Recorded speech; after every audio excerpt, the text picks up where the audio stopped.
محمد ولید صاحب نے ایک سوال لکھتے ہیں مفتی صاحب، ہمارے معاشرے میں یہ رواج ہو گیا ہے جب کوئی کمانا شروع کرتا ہے تب اس کی شادی ہوتی ہے، اور اس طرح 30-35 سال کی عمر میں جا کر اس کی شادی ہوتی ہے۔ لکھتے ہیں میں یہ جاننا چاہوں گا کہ شادی کرنے کی اصل عمر کیا ہے؟ اگر بیٹا مشت زنی وغیرہ میں ملوث ہو جائے تو کیا اس کے والدین اس گناہ کے ذمہ دار ہوں گے جبکہ فیملی آسودہ حال ہو؟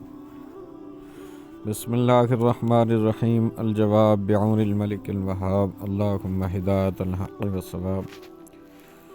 لڑکا جب اس عمر کو پہنچ جائے کہ اس کے اندر جماع کی طاقت ہو، نیز عورت کے نفقہ سکنا کا انتظام کر سکتا ہو، تو حدیث شریف میں ہے کہ ایسے شخص کو نکاح کر لینا چاہیے۔ نمبر 2، اگر لڑکا بالغ ہے اور بغیر کسی عذر کے والدین لڑکے کی شادی نہیں کرتے اور لڑکا گناہ میں ملوث ہو جاتا ہے تو اس کا گناہ والدین پر ہوگا۔ مشکوٰۃ المصابیح جلد 2 صفحہ نمبر 271۔